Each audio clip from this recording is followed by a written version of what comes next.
அனைவருக்கும் தினம் ஒரு தகவல் சார்பாக இனிய வணக்கங்கள். இன்றைக்கி நம்ம பார்க்க போகிற பதிவு விநாயகர் சதுர்த்தியின் அற்புதமான பதிவு.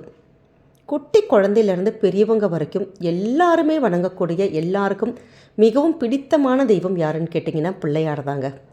அதனால தான் விநாயகர் சதுர்த்திக்கு இவ்வளோ ஒரு கொண்டாட்டங்கள், இவ்வளோ ஒரு கோலாகலமாக இருக்குது. 10 நாட்கள் வரைக்கும் நமக்கு பிள்ளையார் சதுர்த்தியை எல்லா மாநிலத்திலையுமே எல்லா வீட்லேயுமே கொண்டாடுவாங்க. அப்படிப்பட்ட அற்புதமான இந்த ஒரு நாளில் நம்ம வீட்டுக்கு வாங்கி வழிபட வேண்டிய சில மங்கள பொருட்கள். ஏன்னா நம்ம வீட்டுக்கு எப்பயுமே ஒரு பூஜைனா நம்ம பொருட்கள்லாம் வாங்கி வைப்போம். ஆனால் சில சூக்ஷ்மமான பொருட்களை வாங்கி வச்சு, பிள்ளையாருக்கு பிடித்த பொருட்களை வாங்கி வச்சு நம்ம படைச்சு நம்ம வீட்டில் வழிபட்டோன்னா கண்டிப்பாக அந்த வருடம் முழுவதுமே பிள்ளையாருடைய அருளானது பரிபூர்ணமாக நமக்கு இருக்கும். குடும்பத்தில் எந்த தடைகள், ஏதாவது ஒரு பிரச்சனைகள் இருந்தால் கூட பிள்ளையாருடைய அருளாலே அதை நிவர்த்தி ஆகுங்கிற நம்பிக்கை. அப்படிப்பட்ட அற்புதமான ஒரு பதிவு தான் இன்றைக்கி நம்ம தெரிஞ்சுக்க போகிறோம். பதிவுக்குள்ளே போகிறதுக்கு முன்னாடி நம்முடைய சேனலை சப்ஸ்கிரைப் பண்ணாமல் பார்த்துட்ருக்கோங்க, கண்டிப்பாக சப்ஸ்கிரைப் பண்ணிக்கோங்க. அப்போ தான் எங்களுடைய எல்லா நல்ல பதிவுகளுமே உடனுக்குடனே வரும். பக்கத்தில் இருக்கக்கூடிய பெல் பட்டனை மறக்காமல் கிளிக் பண்ணிக்கோங்க. இப்போ பதிவை பார்க்கலாம். முழுமுதற் கடவுள் யாருன்னு கேட்டிங்கன்னா பிள்ளையார் தான். அவர் அவதரித்த இந்த நாள் தான் விநாயகர் சதுர்த்தி. அன்றைய நாளில் விநாயகருக்கு பிடித்தமான பொருட்களை எல்லாம் நம்ம வச்சு பிள்ளையாருக்கு சமர்ப்பித்து நம்முடைய வேண்டுதல்கள், கோரிக்கைகள் அப்படி ஏதாச்சும் நம்ம வச்சோன்னா கண்டிப்பாக நமக்கு நிவர்த்தி ஆகும். அது மட்டும் இல்லாமல் வாழ்க்கையில் எந்த ஒரு தடைகள், பிரச்சனைகள், எவ்வளோ கஷ்டம், வறுமைகள் அப்படி எது இருந்தாலுமே குடும்பத்தை விட்டு நமக்கு அறவே அது போகணும், கஷ்டங்கள் எல்லாம் நீங்கணும் அப்படின்னு விநாயகர் சதுர்த்தி அன்னைக்கு விநாயகர் பெருமானை நீங்கள் வழிபாடு பண்ணி பாருங்கள். நல்ல ஒரு சிறப்பான பலன்கள் கிடைக்கும்.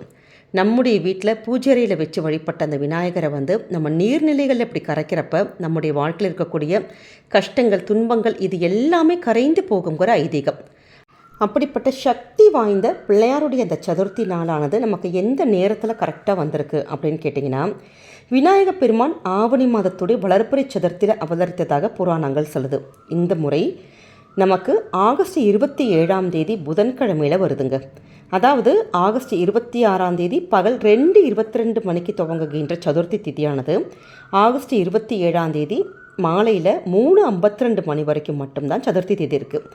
புதன்கிழமை இப்படி புதன் காரகனுக்கு உரிய ஒரு நாளில் சதுர்த்தி வரதுங்கிறது ரொம்ப ரொம்ப விசேஷங்க. நமக்கு இப்படி ஆகஸ்ட் 27 பிற்பகல் வரைக்கும் இருக்கிறதுனால நமக்கு உங்கள் வீட்டு வழக்கப்படி நமக்கு அந்த சதுர்த்தி இருக்கிற டைமில் தான் பிள்ளையார் வழிபாடுங்கிறது விசேஷமே. அதனால் சதுர்த்தி திதி முடிவதற்கு முன்னாடி, அதாவது 3:52க்கு முன்னாடி உங்கள் வீட்டு பூஜை நீங்கள் முடிக்கிறதுங்கிறது விசேஷம். அப்படி முடியாத பட்சத்தில் உள்ளவங்க மாலை நேரத்தில் நம்ம வழிபடலாம். ஆனால் தவறு எதுவுமே கிடையாது. நம்ம இந்த பூஜைக்கான ஒரு நேரம் அப்படின்னு கேட்டிங்கன்னா, காலையில் ஒரு 6 மணிலேருந்து ஒரு 7:20 மணி வரைக்குள்ளே நீங்கள் இந்த ஒரு பூஜை பண்ணலாம். அப்படி முடியாதவங்க காலையில் 9 மணிலேருந்து 11:58 மணி வரைக்கும் உள்ள நேரம் பண்ணலாம். இல்லாட்டி பகல் 1:31 மணிலேருந்து மாலையில் 3:50 மணி வரைக்கும் உள்ள அந்த இடைப்பட்ட நேரம். இந்த நேரத்தில் பிள்ளையார் சதுர்த்தியுடைய வழிபாடுகள் நம்ம பண்ணலாங்க.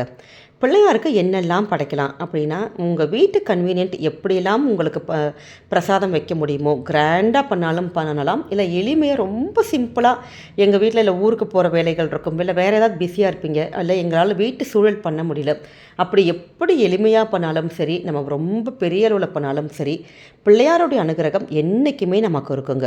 இதில் மிக மிக முக்கியமானது என்னன்னு கேட்டிங்கன்னா கொழுக்கட்டை.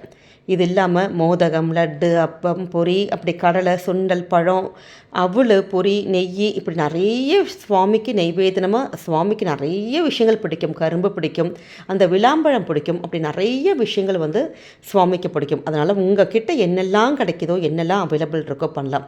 இல்லாட்டி 2 வெத்தலை, பாக்கு, பழம் மட்டும் வச்சுட்டு அவல், சக்கரை மட்டும் நீங்கள் வச்சு சுவாமிக்கு வச்சு நிவேதனம் வச்சு பண்ணலாம். இப்படி எளிமையான முறையில் நம்முடைய வீடுகளில் பிள்ளையார் நீங்கள் கும்பிட்டுக்கலாம். இப்போ நம்ம வீட்டுக்கு வாங்க வேண்டிய மிக முக்கியமான பொருட்கள் சொல்லியிருந்தோம். அதாவது பிள்ளையாருக்கு நீங்கள் என்ன படைக்கிறீங்களோ இல்லையோ மறக்கக்கூடாத ஒரு 3 விஷயங்கள். பிள்ளையாருக்கு நம்ம அருகம்புல் வைக்கிறதுக்கு மட்டும் அன்னைக்கு தவற விடவே கூடாதுங்க. நீங்கள் எந்த ஊரில் எந்த இடத்துல இருந்தாலும் பரவாயில்ல, நிச்சயமாக எல்லா இடத்துலையுமே நமக்கு அருகம்புல் கிடைக்கும். அதனால் ஒரு 5 ரூபாயோ 10 ரூபாயோ கொடுத்து கண்டிப்பாக அருகம்புல் வாங்கி வைக்க தவறாதீங்க. ஏன்னா நம்முடைய வாழ்க்கையில் இருக்கக்கூடிய அந்த எப்படிப்பட்ட தடைகளும் நமக்கு அதை நிவர்த்தி செய்யக்கூடியதே கணபதியோட வழிபாடு தான். அதனால் இந்த அருகம்புலுக்கு ஒரு விசேஷமான தன்மைகள் இருக்குது. அருகம்புல்லை பிள்ளையாருக்கு இட்டு நம்ம அர்ச்சிக்கிறதுனால எப்படி பிள்ளையாருடைய மனம் குளிருதோ, அவருடைய உடம்பெல்லாம் குளிருதோ, அதே மாதிரி நம்முடைய வாழ்க்கையில் இருக்கக்கூடிய பிரச்சனைகள் இதெல்லாம் தனியும், நம்முடைய வாழ்க்கையும் நல்லபடியாக குளிருங்கிற ஒரு நம்பிக்கை இருக்குது. அதனால் நிச்சயமாக அருகம்புல் பிள்ளையாருக்கு ரொம்ப ரொம்ப உகந்தது. அந்த ஒரு பொருளை நீங்கள் வாங்க மறக்காதீங்க. அடுத்ததாக விநாயகருடைய சிலை. நிறைய பேர் இந்த களிமண் பிள்ளையார் அன்றைக்கி வாங்குவாங்க. ஆனால் சிலருடைய வீட்டில் நம்ம இப்படி வாங்குகிற பழக்கங்கள் இருக்காது. எந்த வீட்டில் இப்படி களிமண்ணால் வாங்கி வைக்கக்கூடிய சிலையை வாங்கி அந்த நாள் அந்த வீட்டில் பூஜைகள் இப்படி பண்ணுறோமோ, செல்வ வளமானது நிச்சயமாக பெருகுங்கிற ஒரு ஐதீகம். அந்த சிலையை நம்ம வீட்டோட வடகிழக்கு மூலையில் இல்லாட்டி கிழக்கு பக்கம் அப்படி வச்சு அந்த பிள்ளையார் சிலையை வச்சு நம்ம பூஜைகள் பண்ணுறப்ப வீட்டில் நல்ல ஒரு பாசிட்டிவ் எனர்ஜி, நல்ல செல்வமானது ஈர்க்கப்படும் அப்படின்னு ஒரு நம்பிக்கைகள் இருக்குங்க. அதே மாதிரி அந்த சிலை நீங்கள் வாங்குறப்ப சின்னதாக அப்படி டேமேஜ் இல்லாமல், கை காலெல்லாம் எதுவுமே அப்படி இல்லாமல் நல்லபடியாக கரெக்டான ஒரு ஷேப்பில் இருக்கிற மாதிரி நீங்கள் பார்த்து வாங்கிக்கோங்க. நிறைய பேர் குடும்பத்தில் இப்படி எப்பயுமே ரெகுலராக எல்லா வருஷமும் வாங்கி பூஜை பண்ணுற பழக்கங்கள் இருக்கும். சிலருக்கு மனசில் ஒரு ஆசைகள் இருக்கும். ஆனால் அது பக்கத்தில் நீர்நிலைகள்லாம் எதுவுமே இல்லை, கரைக்க முடியாது. அந்த ஒரு காரணத்தாலே இந்த களிமண் பிள்ளையார் வாங்குறதை அவாய்ட் பண்ணிகிட்டே இருப்பாங்க. நீங்கள் ஒன்றுமே கவலைப்பட வேணாங்க. உங்கள் வீட்டு பக்கெட்டில் கொஞ்சோண்டு தண்ணி மட்டும் நிரப்பிட்டு இந்த களிமண்ணால் செய்யப்பட்ட அந்த பிள்ளையாரை 3ஆம் நாள் 5ஆம் நாள் கணக்கில் நீர்நிலைகளை கரப்போம் பார்த்தீங்களா, அதே மாதிரி பூஜைகள் முடிச்சதுக்கப்புறம் பக்கெட் தண்ணியில் நீங்கள் அப்படியே பிள்ளையாரை நீங்கள் இறக்கிடணும். அந்த களிமண்ணால் செய்யப்பட்ட அந்த பிள்ளையார் கொஞ்சம் கொஞ்சமாக அப்படியே கரைஞ்சிரும். அந்த களிமண் உள்ளுக்குள்ளே தண்ணி கலந்துருக்கு பார்த்தீங்களா, அதை அப்படியே எடுத்து உங்கள் வீட்டோட தொட்டியில், நம்ம வீட்டில் கண்டிப்பாக ஏதாவது நம்ம தொட்டி வச்சுருப்போம், துளசி செடி வச்சுருப்போம், ரோஸ் வச்சுருப்போம். அந்த தொட்டியில் அந்த களிமண் நம்ம ஃபில் பண்ணி வச்சுக்கிட்டாலே போதும்.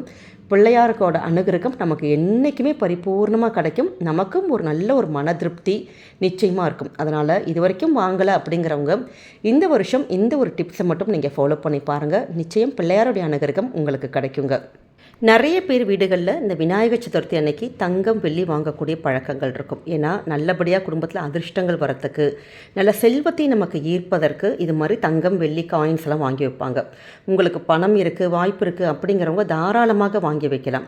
அப்படி இல்லாட்டி வெள்ளி காயின்ஸ் நீங்கள் வாங்கி வைக்கலாம். அதற்கு பதிலாக வெள்ளியில் இருக்கக்கூடிய பிள்ளையாருடைய சிலைகள் அதை நீங்கள் வாங்கி கொண்டு நீங்கள் இங்கே வச்சு வழிபட்டிங்கன்னா உங்கள் குடும்பத்துக்கு நல்ல வற்றாத நிறைவான ஒரு செல்வம், வெற்றிகள் இது எல்லாமே இருந்துக்கிட்டே இருக்குங்க.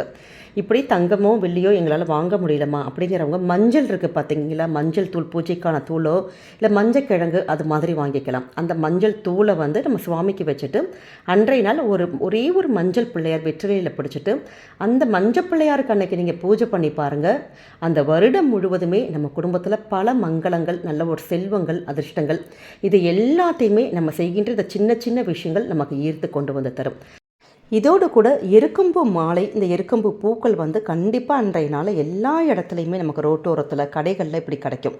நிச்சயம் நீங்கள் வாங்கி சமர்ப்பிக்க மறக்கவே கூடாது. இதோடு கூட நம்ம வீட்லேயும் உங்கள் வீட்டில் சிகப்பு செம்பருத்தி இருந்ததுன்னா அந்த ஒரே ஒரு சிகப்பு செம்பருத்தி வச்சுட்டு உங்களுடைய வேண்டுதலை மட்டும் பிள்ளையார்கிட்ட நீங்கள் கேட்டு பாருங்கள். கண்டிப்பாக நமக்கு என்ன வேண்டி கேட்குறோமோ அந்த விஷயங்களை இந்த செம்பருத்தி பூ வச்சு நம்ம செய்கின்ற அந்த வழிபாடானது நமக்கு ஈர்த்து கொண்டு தருங்கிற ஒரு ஐதீகம் இருக்குது.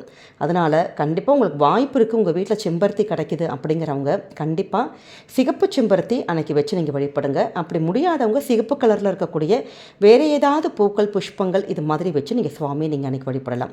இப்படி எளிமையான முறையில் பிள்ளையார் சதுர்த்தினால் நம்முடைய வழிபாடுகள் இப்படி மங்கள பொருட்கள் வாங்கி வச்சு நம்ம சின்ன சின்ன அந்த படையல்கள் செய்கிறப்ப கண்டிப்பாக பிள்ளையாருடைய மனம் குளிர்ந்து நம்ம என்ன வேண்டி வரங்கள் கேட்குறோமோ அது எல்லாமே பிள்ளையாருடைய அனுகிரகத்தாலே நடக்கும். பிள்ளையாருடைய ஆசீர்வாதங்கள் நமக்கும் நம்ம குடும்பத்துக்கும் பரிபூர்ணமாக கிடைக்குங்க. நம்முடைய கமெண்ட் செக்ஷனில் ஓம் பிள்ளையாரப்பா போற்றி, ஓம் கணபதியே போற்றுங்கிற ஒரு வார்த்தையை பதிவிடுங்க. இந்த பதிவு உங்களுக்கு பிடிச்சிருக்குன்னா மறக்காமல் ஃப்ரெண்ட்ஸ் அண்ட் ஃபேமிலி மெம்பர்ஸ்க்கு ஷேர் பண்ணுங்கள். அவங்க இதை பார்த்து பயன்பெறட்டும். நம்முடைய சேனலை நீங்கள் சப்ஸ்கிரைப் பண்ணாமே பார்த்துட்ருக்கீங்கன்னா சப்ஸ்கிரைப் பண்ணி உங்களுடைய ஆதரவுகள், சப்போர்ட்டுகள் என்றைக்குமே எங்களுக்கு கொடுக்கணும். மீண்டும் வேறு நல்ல பதிவோடு உங்களை சந்திக்கிறோம். நன்றி, வணக்கம்.